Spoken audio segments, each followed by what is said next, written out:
In today's lesson, we will cover a truly thrilling event. The Goblin Rebellion of 1752 and all its triumph and tragedy. But more specifically, we will address the devastating effect it had on the wizard milling industry. Throughout the many goblin battles, countless wizard cloaks were lost. Actually, we do know the number.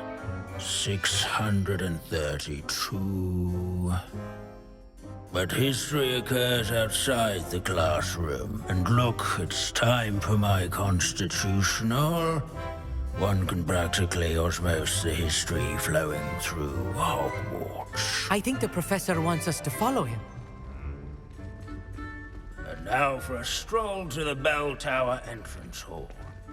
Along with the rest of the castle, it was completed in the early Middle Ages. The hall and the bell towers that loom above it contain myriad interesting artifacts.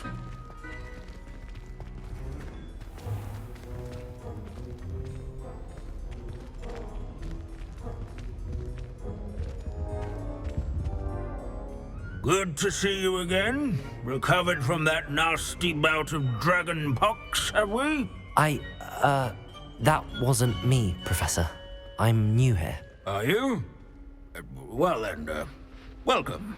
No doubt you're eagerly anticipating my analysis of various wizarding councils, codes, statutes, and of course, goblin rebellions.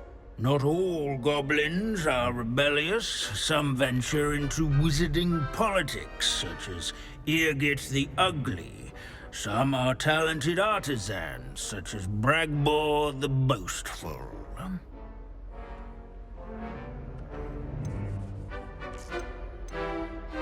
Did you say Bragbor?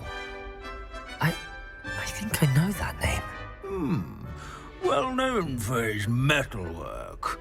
I would imagine much of his goblin-wrought iron and silver has survived to this very day.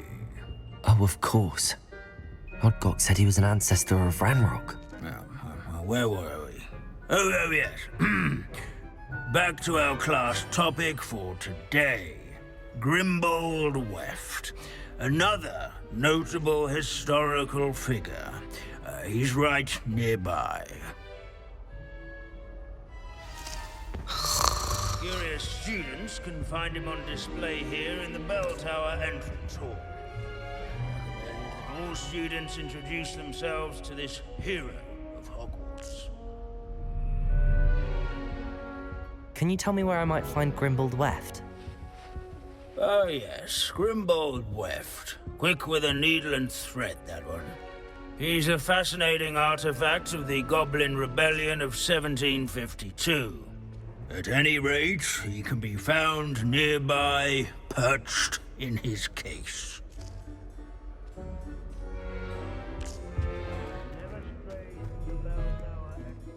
Revelio.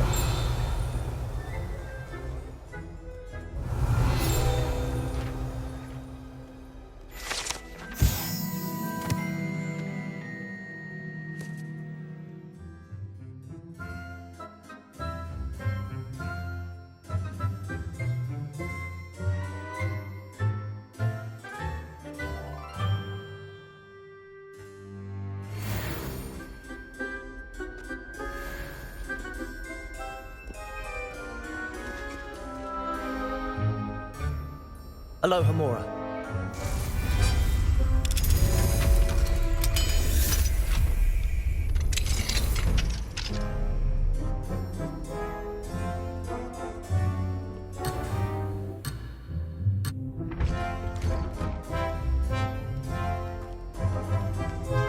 Sir Skagglethorpe the Heedless once challenged a mountain troll to a game of musical chairs. These bits of broom are all that's left of a witch call.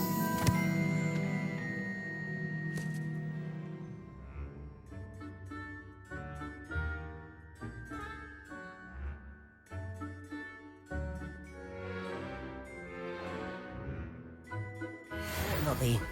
Rumor has it, she was demonstrating her experimental lunar apparition charm. She was never seen again. Perhaps she succeeded. I suppose we'll never know. Revelio.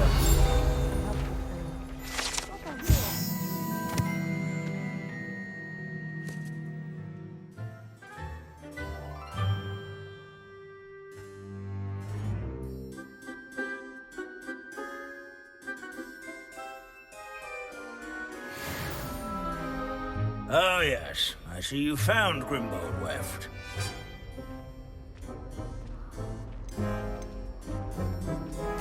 Yes, I rather enjoyed seeking him out. The thrill of the scholarly pursuit. I know the feeling quite well. Now, let's turn our attention to the agreeability and general good nature of Sir Athpuddle. He's also nearby.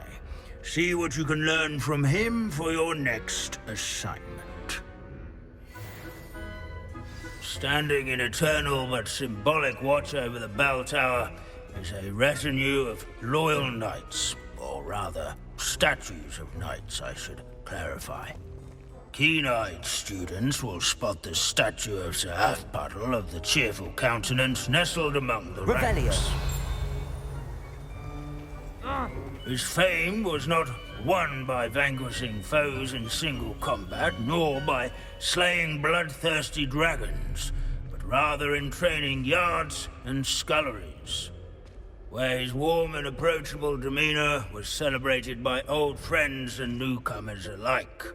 I encourage everyone to make the waving statue's acquaintance. Revelio.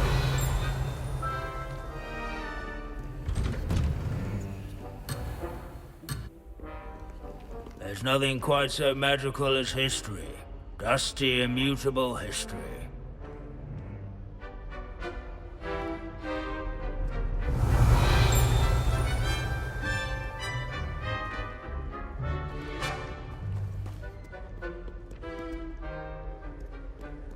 If you fail history of magic, you're doomed to repeat it. The class, that is. Our students often complain about the... Where can I find that friendly knight you mentioned earlier? Oh yes, Sir Athpuddle, or rather the statue of Sir Athpuddle. It can be found amongst the other statues of knights. It's easy to identify, as it's been enchanted to wave at those who take the time to seek it out.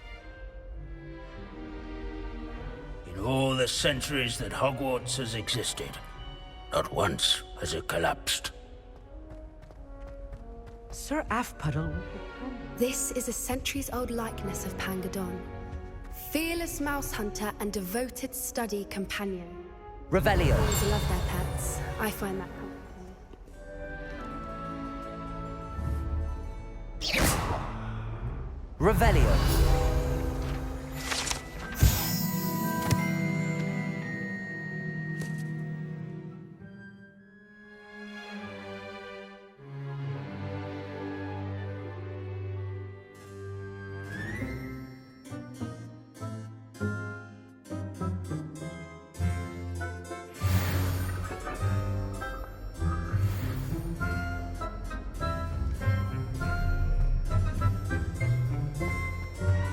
Hogwarts founders could never have achieved such architectural majesty without the aid of powerful magic. Professor Binns, I found the statue of Sir Athpuddle. Ah, well done. Alas, Sir Athpuddle's affability was his undoing. Died instantly trying to befriend a basilisk. Eye contact is not always to be encouraged. So beloved was he that even some goblins mourned his passing. Of course, that did not bode well with the rest of the goblins, most of whom could not abide mourning the loss of a wizard. Pity goblins and wizards can't get along. True. But imagine how dull my lectures would be without goblin rebellions to discuss. History does tend to repeat. It is a series of patterns, a thought both comforting and disconcerting. The wise student, such as yourself, will learn from it.